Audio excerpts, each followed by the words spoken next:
हामीले युट्युब च्यानलमा र आज हामी फोटोसपमा इलास्टो टुलको बारेमा पढ्दैछौँ र जति पनि नयाँ श्रोताहरू अहिले यो च्यानलबाट भिडियो हेर्नुहुन्छ उहाँहरूलाई चाहिँ के भन्न चाहन्छु भन्दाखेरि सब्सक्राइब गरिदिनु होला र अब हामी चाहिँ सिधै सिकौँ कसरी चाहिँ त्यो टुल प्रयोग गर्ने भनेर है त मसँग चाहिँ अहिले जम्मा 3टा फोटो छ र यो 3टा फोटोलाई चाहिँ त्यो टुलको हरेक टुलको प्रयोग कसरी गर्ने भनेर सिकाउँछु र तपाईँले इलास्टो टुल गर्नु है त र इलास्टो टुलमा चाहिँ के गर्नुपर्छ भन्दाखेरि यसको एउटा फाइदा भनेकै यो फ्री हो मतलब फ्री हामीले ड्र गर्न पाउँछ कि यसरी अहिले यो मिलाउन त सक्दिनँ मैले होइन सक्दिनँ साथीहरू यसैले अलरेडी तपाईँले यहाँ माथि पनि हेरेर गर्नुपर्ने हुन्छ है साथी मैले माथि नहेरिकन गरेछु त्यसैले मिस्टेक भयो र यसलाई यसरी काट्दै लाने भयो र अब चाहिँ यसलाई कम्बाइन गरौँ र यहाँबाट यसरी यसलाई कम्बाइन गरेर यसरी काट्ने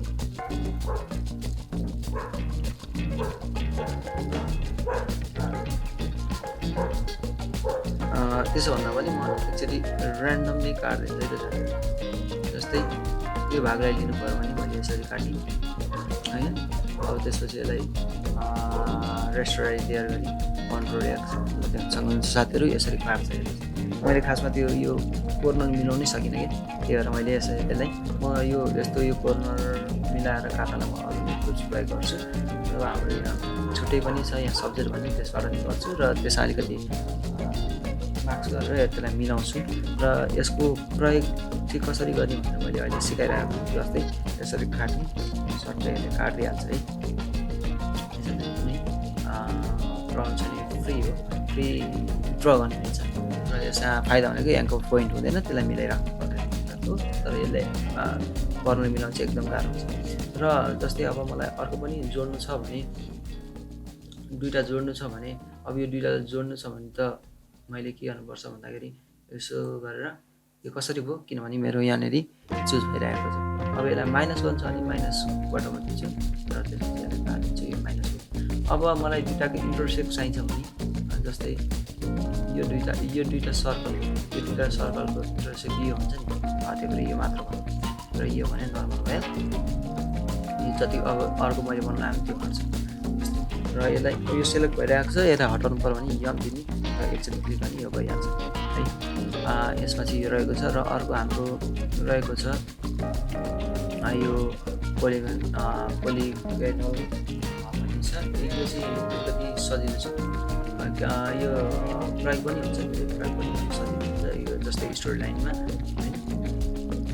सट्ट हालेर काट्नको लागि सट्ट स्ट्रेट छ भने यो टुलको प्रयोग गर्न सक्नुहुन्छ तपाईँले धेरै सजिलो रहेको छ होइन एङ्कर पनि लिनु पर्दैन यसमा सटसटी गयो सट्टाको यसरी सेलेक्ट भयो यो सेलेक्ट भयो त्यसपछि हामीले यसलाई रेस्टोराइज क्लियर गरिदिउँ ताकि यसलाई काट्न सकौँ होइन कन्ट्रोल एक्स गर्छ त्यो पनि काटेको छ अब यसलाई कहाँ लगाएर पेस्ट गर्ने जस्तै यता लगाएर पेस्ट गर्नु पऱ्यो भने यहाँ पेस्ट गर्यो भने यहाँनिर आइसकेको छ पनि सजिलो छ है अनि यसमा पनि त्यही हो अब यसमा पनि अब अर्को एड गर्नु मन लाग्यो भने यसरी एड गर्न सकियो क्लिक गर्ने ट्याक्क यो अर्को पनि एड भयो होइन अब यो भाग चाहिँ मलाई बढी भयो यसलाई घटाउनु छ भने भयो भने तपाईँले यसरी यसलाई यसरी पनि सक्नुहुन्छ है यसरी घट्यो अब तपाईँलाई इन्टरसेक्टको चाहिएको छ बिच भागको जस्तै यो यसको बिच भाग भनेको यो भयो यो मात्र सेलेक्ट र नर्मल भनेको यो भइहाल्यो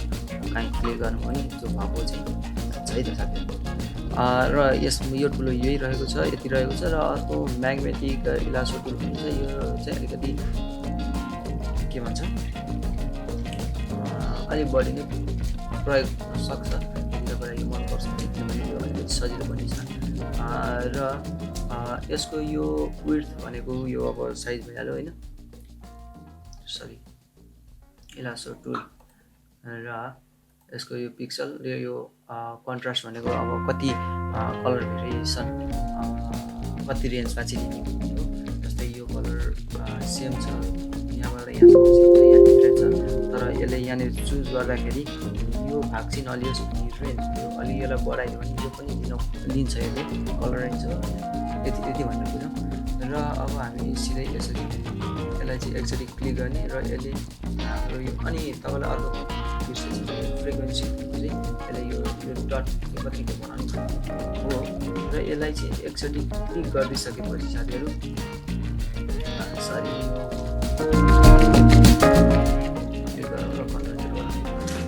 यसलाई एकचोटि क्लिक गरिसकेपछि यसले चाहिँ अटोमेटिक यसको कर्नर चुज गरेर कर्नर चुज गरेर कति फास्ट भयो होइन। मैले तपाईँलाई अघि भनेको थिएँ, यदि तपाईँलाई यो भिडियो चलाउने गर्नुभयो भने सजिलो हुन्छ। पेन टुलको भएको भए यहाँनिर त्यो एङ्कर पोइन्टहरू मिलाइराख्नुपर्छ, तर यसले सक्नुहुन्छ। कुनै मैले क्लिक गरेँ सर र एकचोटि घुमाइदिएँ, यसले आफैले कर्नर मिलाइदिएर यसले सिलेक्ट गरेँ। र यसलाई पनि कट गर्नको लागि राइट क्लियर गर्नु पर्यो, कट सक्नुहुन्छ। यो पनि काटिसकेको छ। र अर्को भिडियोमा चाहिँ म के ल्याउन चाहन्छु भने यो मार्क्सको बारेमा ल्याउन चाहन्छु, यो मार्क्सको बारेमा। र यो मार्क्समा चाहिँ के हुन्छ भनेर म तपाईँलाई इन्टर सेलेक्सन मार्क्सको अर्को भिडियोमा ल्याउँछु। र त्यो भिडियोको लागि यो भिडियोको लागि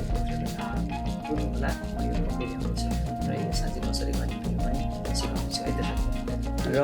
यसमा चाहिँ यति नै रहेको छ, यो तिनवटा इलासो टुलमा चाहिँ यति नै रहेको छ। र म्याक्सिमम् प्रयोग हुनु भने मलाई जहाँसम्म लाग्छ यो म्याग्नेटिक इलासो टुल हो। र यो पोलिगन हो, यो इलासो टुल चाहिँ एकदम गाह्रो छ, मलाई नि चलाउनु धेरै गाह्रो लाग्छ होइन। त्यसैले धेरै प्रयोग गर्दिनँ म पनि यसलाई। र आजको लागि यति नै रहेको छ साथीहरू। आजको भिडियोमा तपाईँले इलासो टुलको बारेमा सिक्नुभयो होला अनि गर्दछु। यदि छैन भने तपाईँले कमेन्ट गर्न सक्नुहुन्छ, म फेरि पनि नयाँ अर्को भिडियो बुझाएर ल्याउने छु भन्दै बाचा गर्दै म अहिलेको लागि चाहिँ बिदा हुन चाहन्छु। जय नेपाल, जय जय नेपाल।